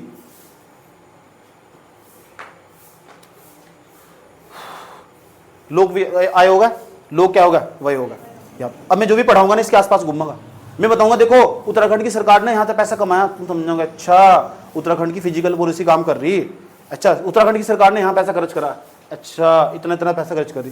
तुम्हारे पेपर में नहीं आने का, जो आगा वो मैं हाईलाइट करके चलूंगा। आज जितने भी डाटा तुम्हें निकालना, जितने पेपर में तुम्हारे पर्सन आते हैं, किसी योजना से स्कीम से पर्सन आते हैं, वे सारे पर्सन आते हैं इकोनॉमिक सर्वे से। किस आते हैं, 2 इकोनॉमिक सर्वे पढ़ने हैं तुम, एक तो पढ़ना भारत का इकोनॉमिक सर्वे, एक पढ़ना इंडिया का इकोनॉमिक, उसका उत्तराखंड का इकोनॉमिक सर्वे। इकोनॉमिक सर्वे की थोड़ी कहानी समझ लो क्या था। इकोनॉमिक सर्वे क्या हो, इकोनॉमिक सर्वे को हिंदी में आर्थिक सर्वेक्षण कहते हैं, सही बात क्या। तो उत्तराखंड का भी इकोनॉमिक सर्वे हो, उत्तराखंड का पढ़ना तुम आज पहले तो जाकर उत्तराखंड का इकोनॉमिक सर्वे कैसे पढ़ना, ठीक है। मैं पूरा डॉक्यूमेंट बताता हूँ, मेरे पास पूरा डॉक्यूमेंट मैं ग्रुप में भेज दूंगा तुम्हारे पास, उस डॉक्यूमेंट को कैसे पढ़ना, उसके अंदर चैप्टर देख रखो। इकोनॉमिक सर्वे क्या हो, बजट अलग चीज हो, इकोनॉमिक सर्वे अलग चीज हो। जब जैसे बजट पेश होगा ना, अगले दिन बजट पेश होने वाला, उससे पहले 1 साल पीछे का लेखा जोखा था, यानी सरकार किस दिशा में मूव कर रही, सरकार ने पिछले 1 साल में करा क्या। और जो चीफ इकोनॉमिक एडवाइजर, जो इकोनॉमिक एडवाइजर हो ना, सही बात है, आर्थिक सलाहकार हो कि सरकार को किस दिशा में काम करना चाहिए, वे अपनी सलाह उस इकोनॉमिक सर्वे के अंदर लिखते हैं बैठकर। कल को मैं चीफ इकोनॉमिक एडवाइजर बनता हूं तो मैं क्या करूंगा, मैं सारा डाटा डाल लूंगा, अगर मुझे बनने का मौका मिला तो मैं सारे डाटा डाल लूंगा, सरकार को इस दिशा में काम करना चाहिए। और जरूरी नहीं है उस आर्थिक सर्वेक्षण में जो बात लिखी हुई सरकार उन सारी बातों को भी मानती हो, तो इसमें बहुत काम का डाटा हो इकोनॉमिक सर्वे के अंदर। इस तरह प्रत्येक राज्य सरकार अपना इकोनॉमिक सर्वे पेश करे, बजट तो पेश करे, बजट 2 दिन बाद पेश करेगी, उससे पहले 1-2 दिन पहले जो इकोनॉमिक सर्वे पेश कर दो। उस इकोनॉमिक सर्वेक्षण में क्या हो, दिन में 246-47 पन्नों का हो, सारा काम करने उसको सारा पढ़ना नहीं होता, उसे चैप्टर में बांट सके। ऐसे ही इंडिया में क्या हुआ, इंडिया में 1950 आया था, पहला बजट हुआ था 1947-48 में पेश, 47 में पेश हुआ था पहला बजट, 47-48 के आसपास पेश हुआ था। उसके बाद धीरे धीरे उस टाइम पे इकोनॉमिक सर्वे आना स्टार्ट होगा था। जब इकोनॉमिक सर्वे आना स्टार्ट होगा 50 में आना स्टार्ट हुआ था, 50 में इकोनॉमिक सर्वे। 1964 में क्या हुआ था, 1964 तक 2 डॉक्यूमेंट आने स्टार्ट हो गए थे, 2 डॉक्यूमेंट, एक सिंगल डॉक्यूमेंट नहीं, जब 2 डॉक्यूमेंट आने स्टार्ट हो गए थे, फिर धीरे धीरे कहानी आगे बढ़ती रही। 93 में जाकर फिर एक डॉक्यूमेंट हुआ, फिर 92-93 में जाकर फिर 2 डॉक्यूमेंट होंगे, 15 में जाकर फिर भारत की बता रहा हूँ, 15 में जाकर 2015 में जाकर फिर 2 का एक ही डॉक्यूमेंट आने लगा। इकोनॉमिक सर्वे का एक सिंगल डॉक्यूमेंट आ रहा 2-3 साल से, एक सिंगल डॉक्यूमेंट आ रहा भारत का इकोनॉमिक सर्वे। अब उत्तराखंड के इकोनॉमिक सर्वे की बात करो, इकोनॉमिक सर्वे पता लग गया ना क्या हो, सही बात है, सरकार किस दिशा में मूव कर रही है, कहाँ कहाँ किस क्षेत्र में कितना पैसा खर्च कर रही है, पिछले साल क्या करा और आने वाले टाइम पर क्या करेगी, ये बहुत जरूरी हो। पूरा सरकार का सारा स्टैंड समझ में आएगा तुम, और तुम भी तो सरकारी पेपर देने जा रहे हो, सरकारी आदमी बनने जा रहे हो तुम, तो इकोनॉमिक सर्वे जो हो बहुत इंपॉर्टेंट चीज हो, उसे पढ़ना कैसे कम समय में, वो मैं आज तुम्हें बताऊंगा। बात समझ में आई है, ठीक। एक तो भारत का इकोनॉमिक सर्वे, तो भारत का नहीं तुम्हें छेड़ना, ठीक है, तुम्हें छेड़ना भी उत्तराखंड का, उत्तराखंड के पेपरों की बात चल रही है आजकल, तो उत्तराखंड के पेपर में इकोनॉमिक सर्वे, लकीर के फकीर मत बनो, उसे पढ़ो, देखो 2-3 घंटे में कैसे निपटा दोगे तुम, और सवाल देखो कितने फंसते हैं वहां से। बच्चे कहते हैं योजना पता नहीं कहां से पूछ ली, इकोनॉमिक सर्वे में रखी थी, पढ़ा था कभी आएगा, यूट्यूब पर जाकर कॉपी कट पेस्ट देख रहा था, समझ में आई बात है, तो उसको बचना उन सब चीज़ों। तो मेरे पास चैप्टर इकोनॉमिक सर्वे का, गूगल पर जाओगे ना, गूगल पर जाकर क्लिक करोगे, ऐसे करोगे उत्तराखंड का इकोनॉमिक सर्वे, थोड़े अच्छे लेवल के आदमी बनो, अच्छे मतलब थोड़े हिंदी नहीं पढ़नी आती है खराब, अब ना तो आराम से पढ़ो, तुम इससे बैठ कर क्या दिक्कत हो रही, सही बात है। इतना मैंने समझा दिया ताकि तुम पढ़कर समझ में आ चुको, तुम्हारी कोई चीज़ नहीं समझ में आ रही हो तो पूछ लेना क्या हो रहा, इसका मतलब क्या है, लेकिन मैं चैप्टर के नाम बताऊंगा। तो उस अभी कुछ बता रहा था, गूगल पर जाकर पता क्या टाइप करना, उत्तराखंड इकोनॉमिक सर्वे 23-24 का आगा, 23 और 24 का डाटा होगा उसमें। जब अगले साल जाओ, बजट आगा 24-25 का, बजट आगा 24-25 का, अगले साल का हो, बजट फ्यूचर का हो, इकोनॉमिक सर्वे एक साल पीछे का हो, क्या करा सरकार ने, आगे क्या करेगी, कौन कौन सी योजनाएं चल रही, कौन कौन से सेक्टर में, ठीक, वही पेपर में पूछे जा, पता लग चुका है। तो जो हम इकोनॉमिक सर्वे पढ़ेंगे उत्तराखंड का, वो कौन सा होगा, 2023 और किसका होगा, 24 का होगा, 2024-25 का नहीं होने का, 23-24 का। बजट कौन सा होगा, 24 और 25 का होगा, समझ बात है, जो वित्तीय वर्ष हो सरकार का, कब हो वित्तीय वर्ष, 1 अप्रैल से लेकर 31 मार्च तक, 1 अप्रैल से लेकर 31 मार्च तक हो ना, ये वित्तीय वर्ष हो पूरा का पूरा, इसे वित्तीय वर्ष बोल लो। इसमें कुछ अनुमान भी लगाया जा, आओ देखते हैं। तो इसमें चैप्टर बांट रखे हैं, जब मैं पढ़ रहा था सर तो मुझे चैप्टर दिखाई दे, मैं चाह रहा हूं तुम खुद पढ़ो सर। राज्य की अर्थव्यवस्था, उत्तराखंड की अर्थव्यवस्था का शिवालोकन लिखा हुआ, इंग्लिश वाला इंग्लिश में पढ़ लगा, हिंदी वाला हिंदी में पढ़ लगा। उत्तराखंड की शिवालोकन का मतलब पूरे उत्तराखंड की अर्थव्यवस्था का पूरा एक ओवरव्यू दे दिया।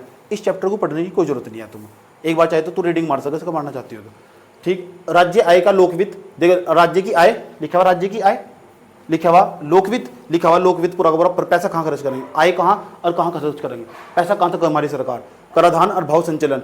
इस चैप्टर को ना पढ़ते हुए तुम सरकार क्या पढ़ोगे पूरा का पूरा। इस चैप्टर को तो मैंने बता दिया, सुनो कि मेरे पास डेटा रखा हुआ पूरा का पूरा, तो मैंने कंप्लीट कर दिया। इसमें जो चैप्टर नंबर 2 कृषि तथा संबंधित क्षेत्र, ये पढ़ना तुम, और इसमें जो योजना आ रही होगी, क्या क्या पढ़ना मैं बताने जा रहा हूँ। देखो पहले इसमें लिखा 5 नंबर कृषि, गन्ना तथा उद्यान, ये लिखा, ये पढ़ना। इसके बारे में पशुपालन, दूध और विकास मत्स्य, सहकारिता, खाद्य नागरिक आपूर्ति, वन पर्यावरण, ये चैप्टर पूरा कंप्लीट हो जाएगा, यहाँ जाएगा पूरा और लेटेस्ट डेटा समझिए। और एक छोटा सा 1 पेज का नोट्स बना लेना, कैसे बनेगा भी समझा रहा हूँ। जैसे मैं चला कृषि वाला क्षेत्र आएगा पूरा का पूरा, मैं एग्रीकल्चर सेक्टर खोलता हूँ पूरा का पूरा, कौन से पेज पर हो, पेज नंबर 54 पर, पेज नंबर 54 पर जाता हूँ, 54 पर जाकर देखो इसमें कैसे पढ़ना, बहुत आसान है से पढ़ना है यार।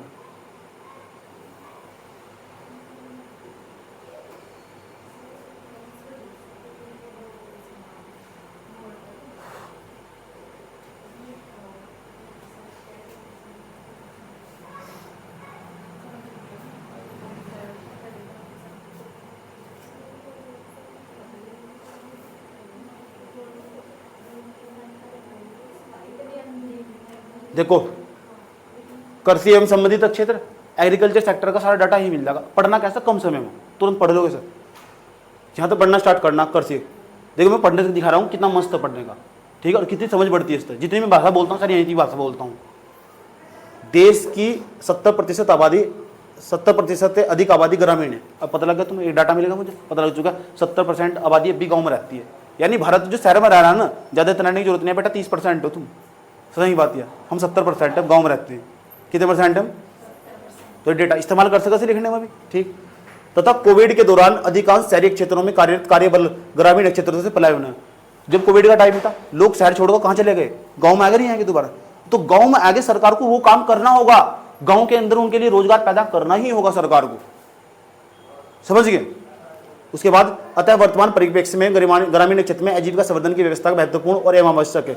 लिखा हुआ नहीं, ग्रामीण क्षेत्र में उनकी आजीविका चलनी चाहिए और वो महत्वपूर्ण भी और आवश्यक भी है, काम करना होगा उनके लिए। उत्तराखंड राज्य के परिप्रेक्ष्य में यदि मात्र केवल कृषि क्षेत्र में देखा जाए तो यहाँ वर्ष 2001 की तुलना में जनसंख्या के सापेक्ष कार्यबल इतने प्रतिशत बढ़कर हुआ है। ये डेटा इस्तेमाल कर सके लिखने में, समझ लो भाई, पीसीएस वालों समझ लो, ध्यान लगाकर अच्छे तरीके से। रात को तुम परेशान करो मुझे फिर अच्छे तरीके से, इंग्लिश वाला इंग्लिश में पढ़ लो, हिंदी वाला हिंदी में, कुछ नहीं है इसमें। तो इस डेटा का इस्तेमाल कर सकते, इतना कार्य बल वो यहाँ तक ट्रांसफर होकर आया, और इसे ना क्या चाहिए, इसे चाहिए रोजगार, जो गांव में अंदर आ चुका, ट्रांसफर होकर आया कोविड के बाद, उसे रोजगार चाहिए, कैसे मिलेगा, सरकार ने दे रखा है इसमें, क्या बता रही सरकार।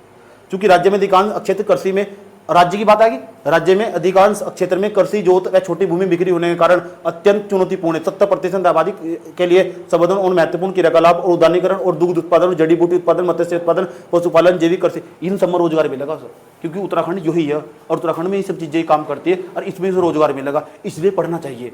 पढ़ता नहीं यहाँ का बच्चा, बहुत हरामी वो, उसे एक लाइन चाहिए।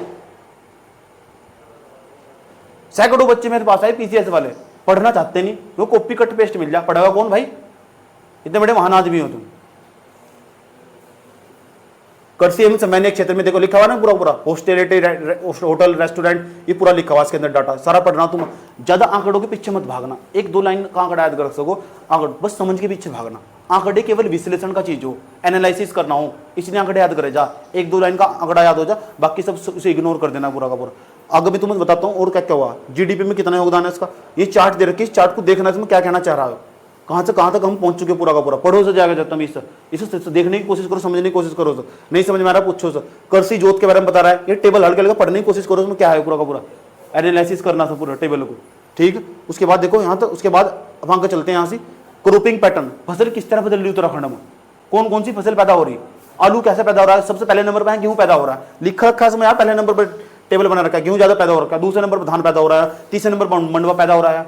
तो आंकड़ा इन दे तो कल को पर्सन उठा के पूछ लेगा एक लाइन का, निम्नलिखित में से उत्तराखंड में सबसे अधिक मात्रा में कौन सी फसल पैदा होती है, वे ढूंढते फिर रहे कहां मिलेगा क्वेश्चन, दूसरे नंबर की कौन सी, तीसरे नंबर। तो सबसे पहले याद रखनी, बस सबसे पहले वाली, सबसे पहले ज्यादा नंबर पर कौन सी पैदा हो रही है, सबसे पहले याद रखे करो, सबसे आखिरी याद रखे करो, सारा डाटा नहीं याद करे करते, सारा कभी नहीं आने का पेपर, ना दूसरे नंबर का याद करे करते, सबसे ज्यादा कौन सी चीज हो रही, सबसे पहले कौन सी चीज हो रही और ट्रेंड किस तरह चल रहा है, ये पढ़े जा, कैसा ट्रेंड था, आज से 5 साल पहले क्या था, 10 साल बाद क्या हुआ, अब 5 साल बाद क्या हुआ।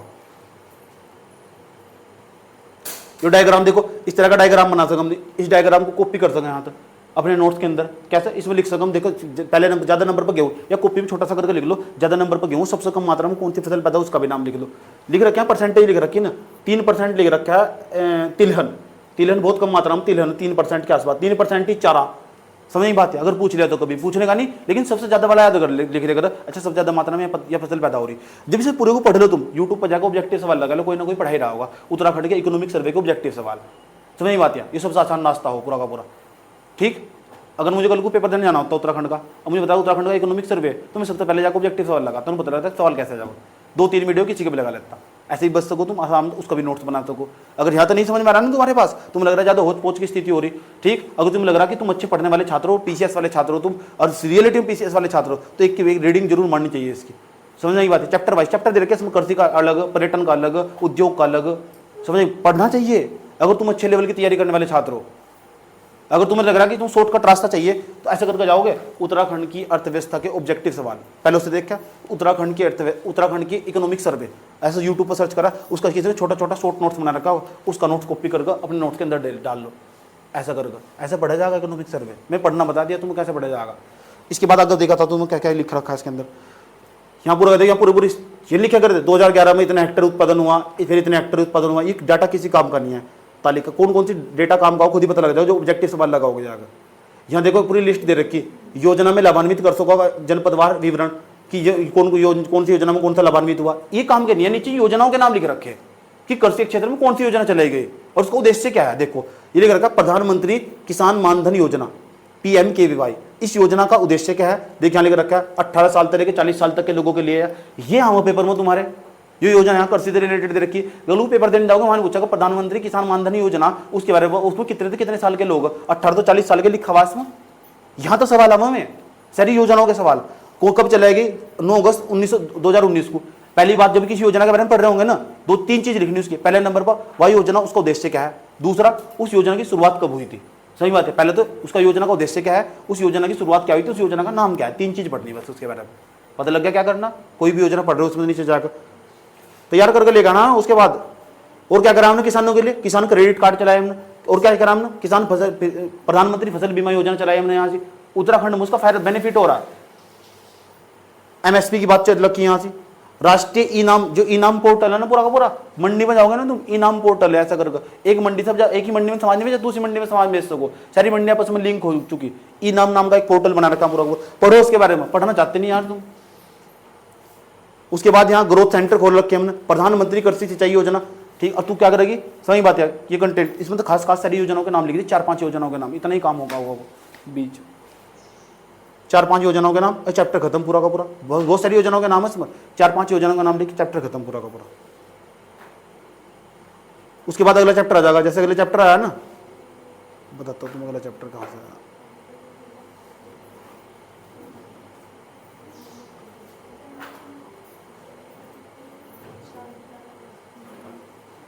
यह चैप्टर का नाम पशुपालन दुग्ध विकास एवं मत्स्य।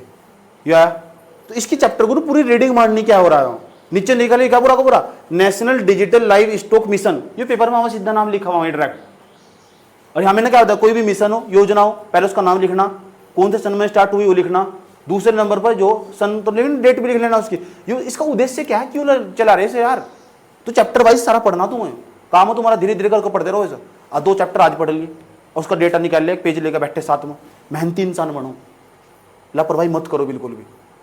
ठीक है, पहली बार प्रॉब्लम होगी, दूसरी बार प्रॉब्लम होगी, तीसरी बार पढ़ना सीख ही जाओगे।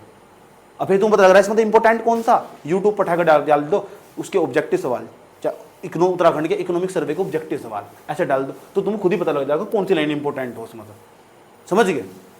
मैं बार बार कौन आगा बार बार पढ़ाने, नहीं आने का कोई बार बार पढ़ा, इसलिए सिखाई दिया कैसे पढ़ा जा।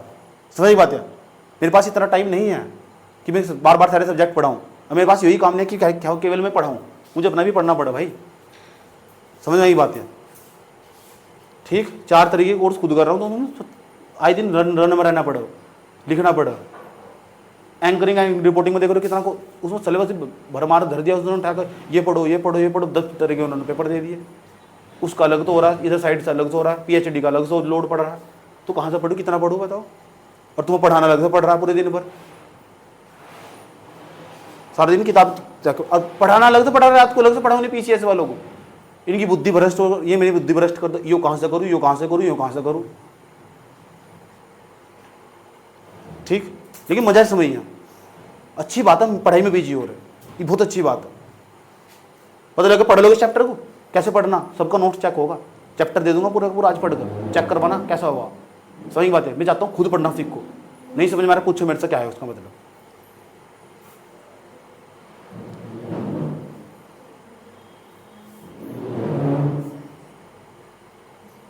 ये चैप्टर पूरा कंप्लीट हो जाना चाहिए। चैप्टर के नाम लिखो कौन कौन से पढ़ने दूंगा। तब टोटल कितने चैप्टर है इसमें, 10-12 चैप्टर है इसमें बस। छोटा एक चैप्टर का ना, एक पेज का नोट्स बस, एक चैप्टर का, एक पेज का भी आधे पेज का भी, बल्कि एक पेज पर 2 चैप्टर का नोट्स आ जा। इससे तुम उत्तराखंड की सरकार का विजन पता लग जाएगा, किस दिशा में बढ़ी उत्तराखंड की सरकार। अगले साल भी यही होगा, बस थोड़ा सा बदलाव होगा उसमें। अगले साल भी यही काम हो जाएगा, थोड़ा सा बदलाव होगा बस इसमें। कितने चैप्टर में बता दूं, देखते हैं तुम कैसे करके ले आते हैं, कितना पढ़ते हैं तुम। अगर तुम सीख गए ना तो बहुत बड़ी बात है। इसे भी पढ़ना है यहाँ से, देख लो। वोट आर्थिक सर्वेक्षण उत्तराखंड 2023-24 लिखा हुआ। अर्थ एवं नियोजन निदेशालय, नियोजन विभाग मैनेजमेंट करता है, नियोजन करता। उत्तराखंड सरकार 37A IIT park Sahastradhara road Dehradun, 248013 Noorbas Sahastradhara road IIT park. कहीं नहीं, सबको पता है यार, IISBT के पास। यो आया देखो, राधा रतूड़ी IAS ऑफिसर, मुख्य सचिव है इस टाइम। ठीक, पढ़ते तो तुम्हें पढ़ाया था मैंने पिक्चर। उत्तराखंड शासन, नेताजी सुभाष चंद्र बोस सचिवालय 4 मार्च देहरादून, उत्तराखंड शासन। ठीक, ये आर्थिक सर्वेक्षण के बारे में सब बता रखा है उन्होंने। पढ़ना चाहो तो पढ़ सकते हो, पढ़ना चाहिए, इंटरेस्ट पैदा हो। समझ की बात है। कहां से स्टार्ट करोगे? देखो ये चैप्टर के नाम दे रखे, आर्थिक सर्वेक्षण 2023-24 विषय सूची, राज्य की अर्थव्यवस्था, यहां लिख रहा उत्तराखंड की अर्थव्यवस्था का सिमलोकन। इसके अंदर पढ़कर इसके अंदर तक खास खास डाटा निकालने की जरूरत नहीं, एक बार देख लेना, सरसरी निकाल, कुछ नहीं लिखना इसके अंदर। राज्य की आय और लोकवित्त, राज्य की आय और लोकवित्त, ये पढ़ना, राज्य कहां से पैसा कमा रहा है, कहां पैसा खर्च कर रहा है, और डाटा नहीं भरना बिल्कुल भी। समझ की बात। या दूसरा चैप्टर पढ़ना। उसके बाद तीसरे नंबर पर कराधान, टैक्स कैसे लगा रही सरकार, कहां टैक्स लगा रही।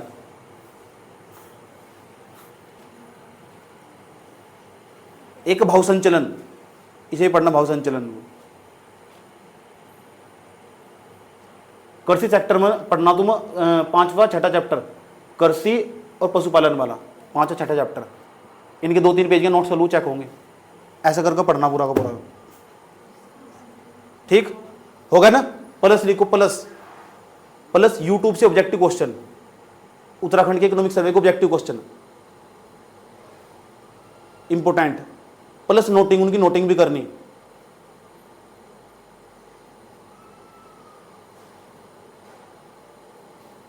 पता लग गया? कोई प्रॉब्लम यहां तक?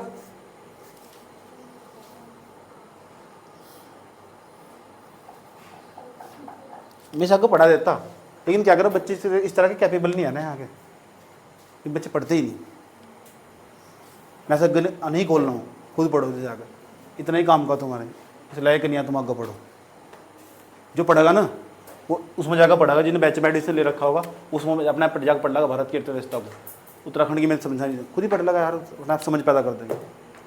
चले, अर्थव्यवस्था को मैं ही ब्रेक देता हूँ, इससे ज़्यादा मैं खींच नहीं सकता अर्थव्यवस्था को। पढ़ने का रास्ता बताया जाए तुम, अगर शॉर्टकट अपनाना हो ना, किसी को ग्रुप सी के पेपर की तैयारी करनी हो तो सबसे आसान नाश्ता, चुपचाप जाकर इतना पढ़ लो सिर्फ, इससे भी बचना। तो कैसे? उत्तराखंड की अर्थव्यवस्था, उत्तराखंड के इकोनॉमिक सर्वे के ऑब्जेक्टिव क्वेश्चन, अब 50 क्वेश्चन हो गए, आराम से जाकर लिख लेकर करोगे सारे के सारे, मान लो रट्टा उसका। समझ बात यार, अगर ऐसा करना हो तो इससे सब बचा जा सके पूरा का पूरा। अब जिसे तैयारी करनी, अच्छी तैयारी करनी, समझ पैदा करनी पूरी की पूरी, आर्थिक सर्वेक्षण पढ़ना बताया, चैप्टर वाइज पढ़ो जाकर, मूर्ख मत बनो बिल्कुल भी।